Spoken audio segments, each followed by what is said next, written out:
रख ली है।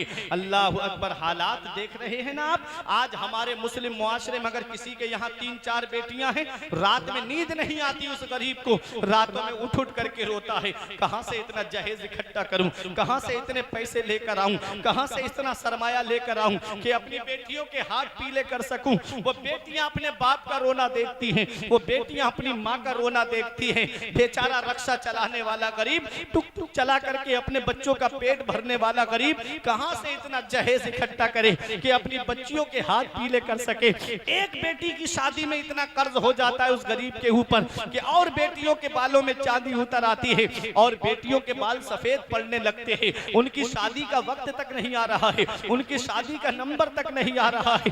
बेटियां जब बिस्तर पे आंसू बहाती होंगी तो क्या मेरे नबी को तकलीफ नहीं पहुंचती होगी? जब बेटियां बिस्तर पे आकर आती होंगी तो क्या मेरे नबी को तकलीफ नहीं पहुंचती होगी? अरे मेरा नबी तो वो है, जब जंगे बदर में 70 काफिर गिरफ्तार करके लाए गए, कोई जेल नहीं थी मुसलमानों की, मस्जिद नबवी के सहन में लिटा दिया गया, उनके बंद कस के बंधे हुए थे। नबी के सगे चचा हजरत अब्बास भी उनमें शामिल थे।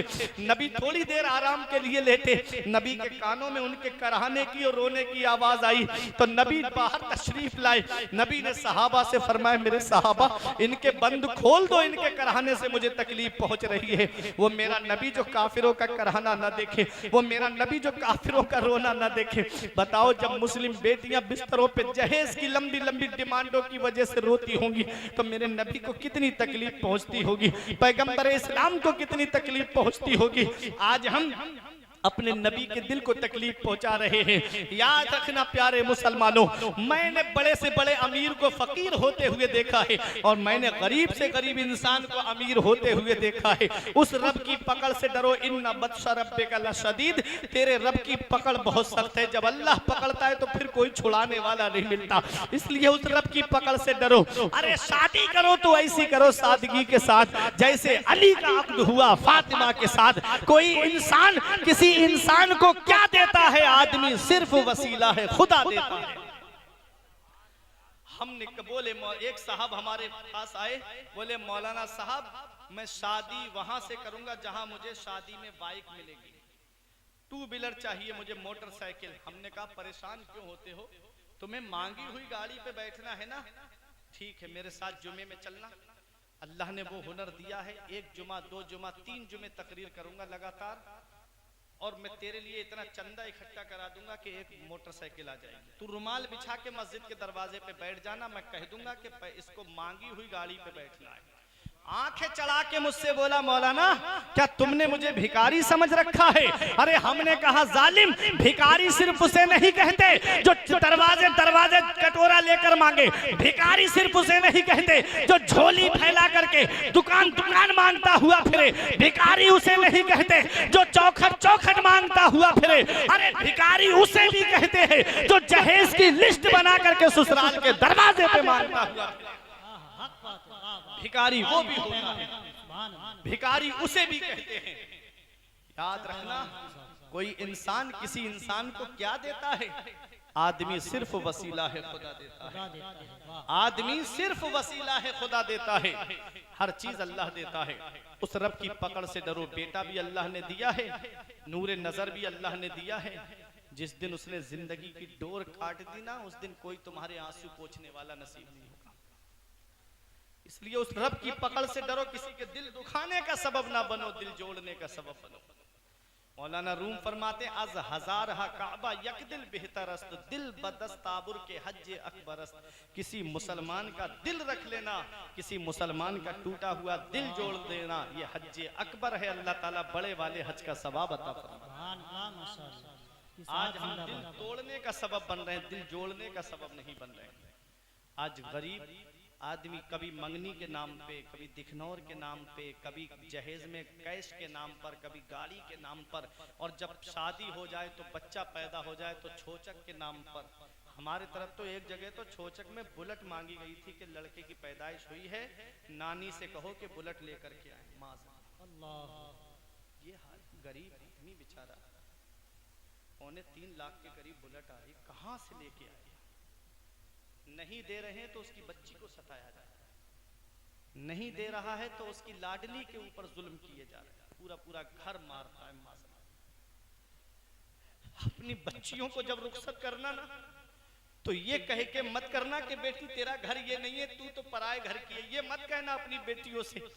बल्कि जब रुखसत करो तो सीने से लगा के कहना बेटी इसके दरवाजे हर वक्त तेरे लिए खुले हुए हैं, जब भी तुझे तेरे बाप की जरूरत पड़ेगी ना तो मैं तेरे लिए हर वक्त तेरी सपोर्ट में खड़ा हूं। ये कह के रुखसत करना अपनी बेटियों को। न कितनी बेटियां हैं जो आंसू बहा रही हैं, कितनी बेटियां हैं जो कुसुम पुरसी की जिंदगी गुजार रही हैं, कितनी बेटियों को सताया जा रहा है, कभी जहेज के नाम पे, कभी कैश के नाम पे, महीने में साल में हर बार उनको परेशान करके भेजा जाता है, जा अपनी माँ से ये सामान लेके आ, जा अपने बाप से ये सामान लेकर आ।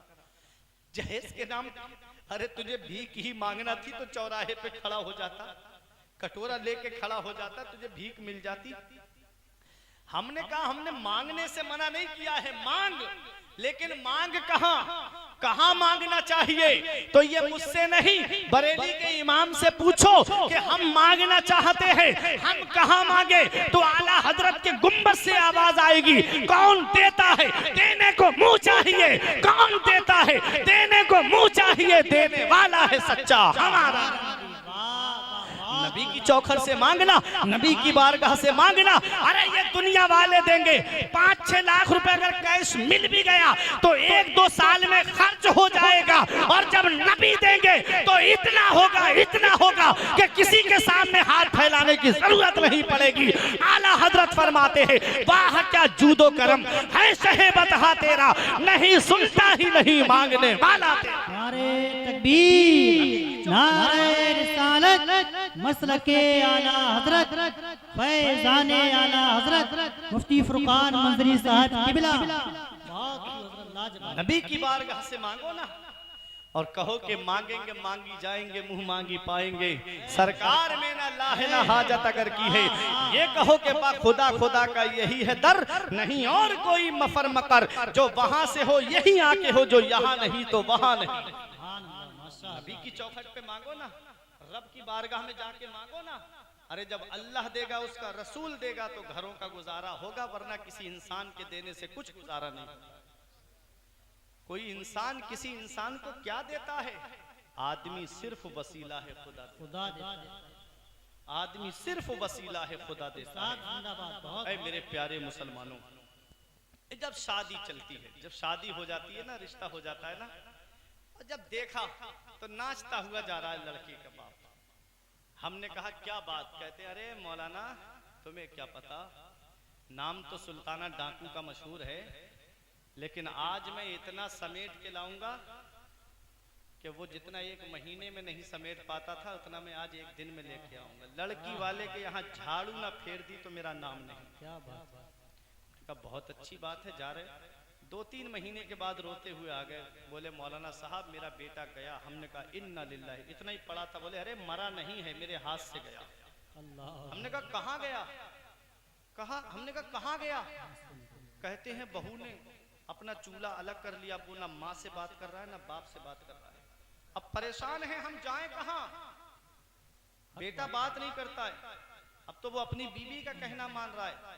किसी आमिल का पता बता दो, किसी पीर का पता बता दो कि कोई ताबीज दे दे, कोई नक्श दे दे, मेरा बेटा मेरे कब्जे में आ जाए, मेरा बेटा मेरे कब्जे में आ जाए, मेरा बेटा मेरा कहना मानने लगे, अपनी माँ का कहना मानने लगे।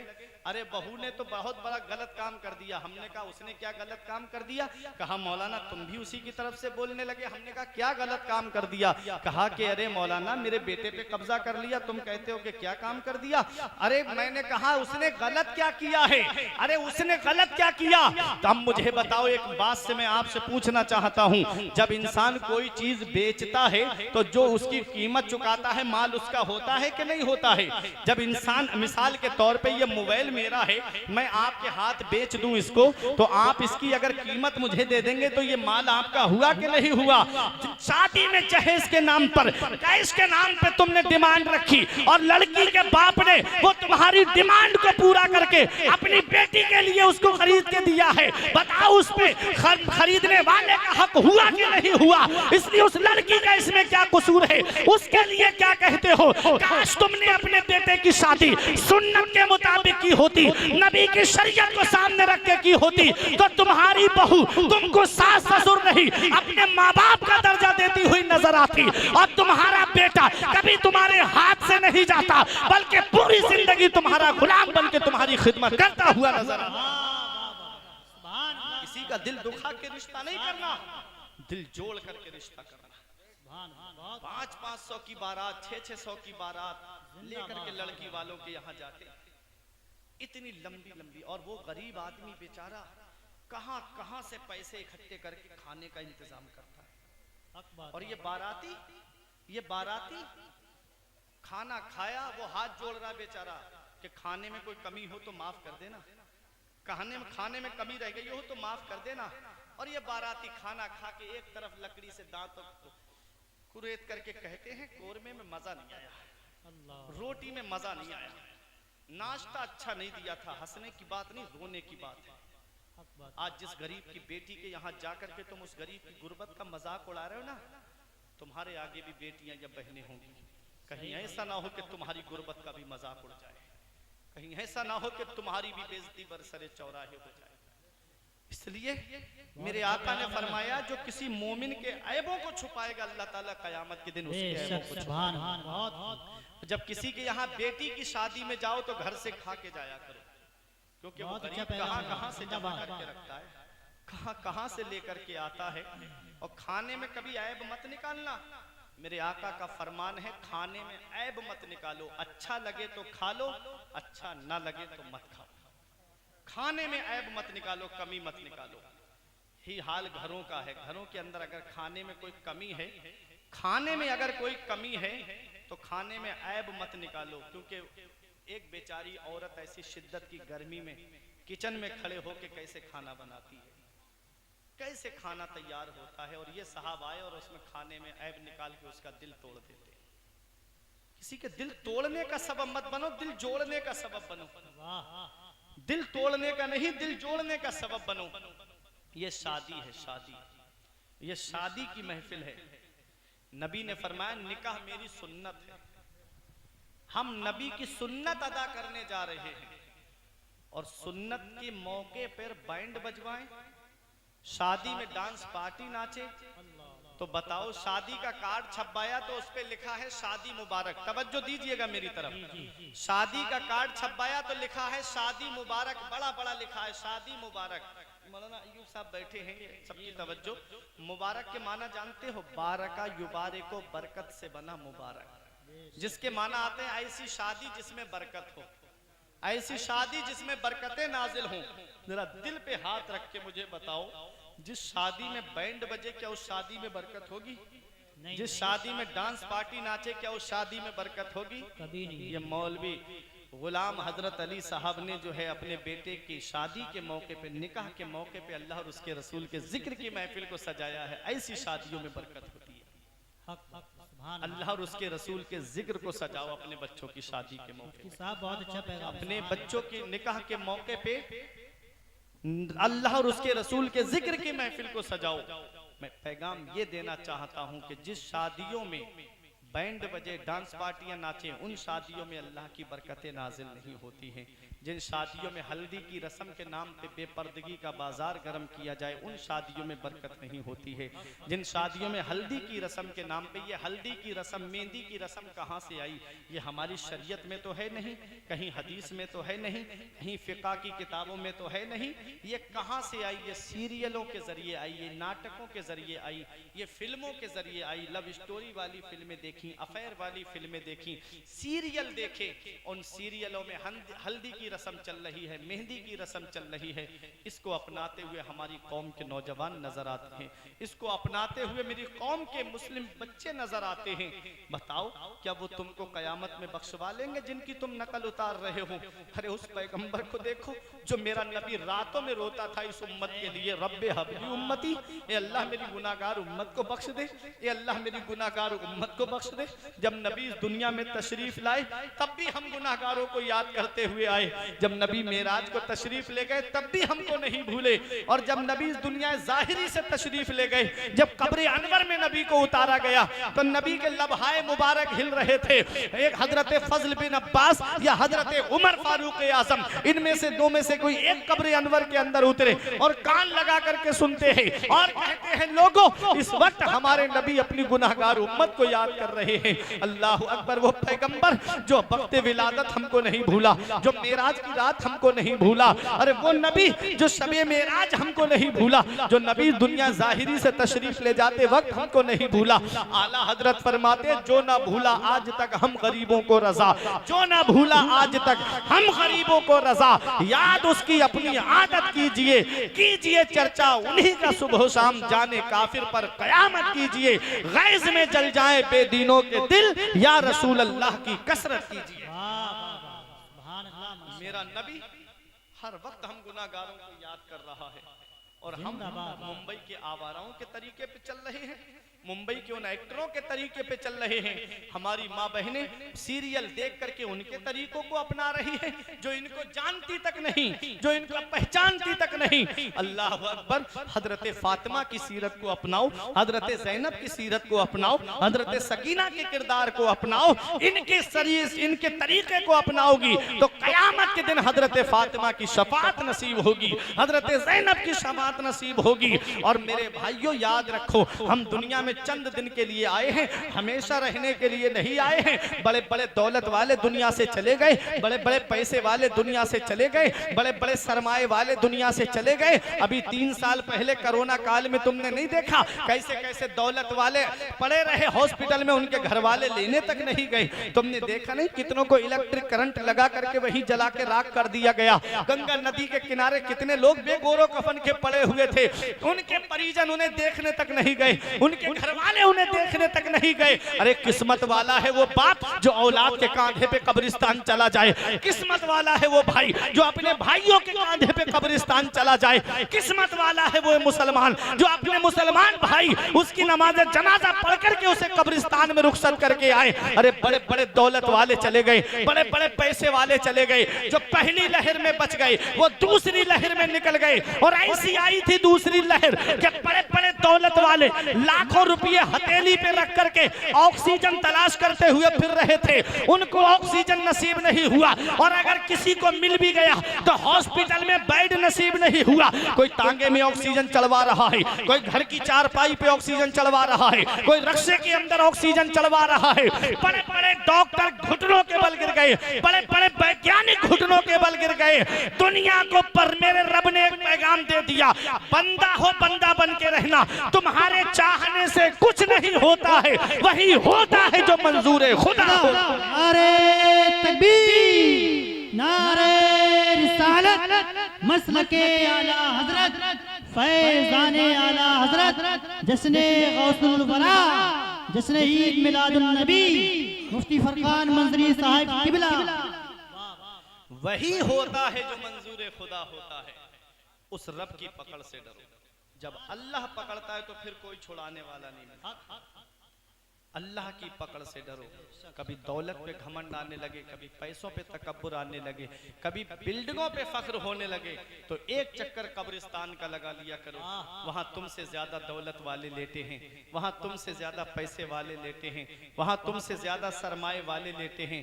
वो जिनकी नाक पे कभी मक्खी नहीं बैठती थी, आज मिट्टी ने गला सड़ा करके एक तरफ कर दिया। उनको घमंड किस बात पे, तकब्बुर किस बात पे? मरने के बाद दुनिया से जाना है। अभी तुमको ये लगे कि अल्लाह के मेरे ऊपर एहसान क्या है, तो एक चक्कर हॉस्पिटल का लगाया करो। वहां तुम्हें कुछ लोग ऐसे मिलेंगे कि किसी की किडनियों की धुलाई चल रही है, किसी के हार्ट का इलाज चल रहा है, किसी के कानों का इलाज चल रहा है, किसी की आंख का इलाज चल रहा है, किसी के शुगर का इलाज चल रहा है, किसी के बीपी का इलाज चल रहा है, किसी के हार्ट का इलाज चल रहा है। अल्लाह ने तुम्हें जिस्म सलामत दिया, अल्लाह ने तुमको सेहत से नवाजा, अल्लाह ने तुमको औलाद से नवाजा, अल्लाह ने तुमको दौलत से नवाजा, नवाजा, फिर भी आज मस्जिदें हमारी सुनी हैं, फिर भी आज हमारी मस्जिद के दरो दीवार हमें पुकार के कह रहे हैं। और रमजान शरीफ में मुझे आबाद करने वालों 11 महीने भी मुझे ऐसे ही आबाद रखना, लेकिन हम मस्जिद की तरफ मुड़ के नहीं देखते। सबसे पहला सवाल क़यामत के दिन तुमसे ना तो औलाद के बारे में होगा, ना बीवी बच्चों के बारे में होगा, ना तुमसे दौलत के बारे में होगा, ना कारोबार के बारे में होगा, ना बिजनेस के बारे में होगा। सबसे पहला सवाल क़यामत में होगा तो तुमसे नमाज के बारे में होगा। अब उसी में अगर फेल हो गए और जीरो निकल आए तो आला हजरत का वो शेर याद रखो, उनको रहम आए तो आए वरना वो कड़ी मार है क्या होना है, छुप के लोगों से किए जिसके गुनाह वो खबरदार है क्या होना है। कल तो दीदार का दिन है और यहाँ आंख बेकार है क्या होना है। हाय बिगड़ी तो कहा आकर नाओ, ऐन मझधार है क्या होना है। उस रब की पकड़ से डरो, जब अल्लाह पकड़ता है तो फिर कोई छुड़ाने वाला नहीं मिलता। अल्लाह की इबादत करके दुनिया से जाओ, नमाजें पढ़ के दुनिया से जाओ, सजदों में पेशानी में सजदों की तलब पैदा करके दुनिया से जाओ। और जब लड़का जवान हो जाए या लड़की जवान हो जाए तो उनका निकाह वक्त पे कर दो, उनकी शादी वक्त पे कर दो। बच्चे का जब निकाह करना तुम्हारा काम है। अगर वो गरीब है तो परवरदिगार आलम ने मालदार करने का वादा किया है, मालदार करना परवरदिगार आलम का। तुम अपनी जिम्मेदारी निभाओ, उनका निकाह करो, उनकी शादी कर दो वक्त पर। परवरदिगार आलम ने वादा फरमाया है कि अगर वो गरीब हैं तो अल्लाह ताला अपने फजल से उनको मालदार कर देगा। अल्लाह ताला वुसअत वाला है, जानने वाला है। ये चंद बातें थी, ये मैंने आपके सामने पेश कर दी। मैं दुआ करता हूँ परवरदिगार आलम की बारगाह में कि मेरे कुछ अर्ज करने में सबकत लिसानी की वजह से या बतकाज़ा बशरियत कोई गलती हुई हो तो मौला मुझे माफ़ फरमाए। अस्तगफिरुल्लाह रब्बी मिन कुल्ले ज़ंबि व अतूबु इलैह। कलमा तय्यब पढ़े मेरे साथ मिलकर के, ला इलाहा इल्लल्लाहु मुहम्मदुर रसूलुल्लाह सल्लल्लाहु अलैहि वसल्लम। ये जिंदगी सवारिये दिलशाद कीजिए, लम्हात जिंदगी के ना बर्बाद कीजिए। जब मकसद हयात इबादत खुदा की है, पढ़िए नमाज, मस्जिदें आबाद कीजिए। सभी के सामने एक दिन ज़रूर आता है, ये हुस्न फ़ानी है लेकिन गुरूर आता है। किसी क्रीम से पाउडर से कुछ नहीं होता, नमाज पढ़ने से चेहरे पे नूर आता है। किसी क्रीम से पाउडर से कुछ नहीं होता, नमाज पढ़ने से चेहरे पे नूर आता है। हक नुमाई से कभी दूर नहीं हो सकता, गैर के सामने मजबूर नहीं हो सकता। जो लगाता है चेहरे पे वुजू का पानी, उसका चेहरा कभी बेनूर नहीं हो सकता, उसका चेहरा कभी बेनूर नहीं हो सकता। और एक पैगाम मेरा कि तेरे होठों पे जमाने की बुराई कैसी, एक कतरे की समंदर से लड़ाई कैसी। अपनी बिगड़ी हुई औलाद पे रोने वाले, कुछ जरा सोच खिलाई थी कमाई कैसी। रही कली तो फूल खिलेंगे, जिंदगी बाकी रही तो फिर मिलेंगे। अस्सलामु अलैकुम व रहमतुल्लाह।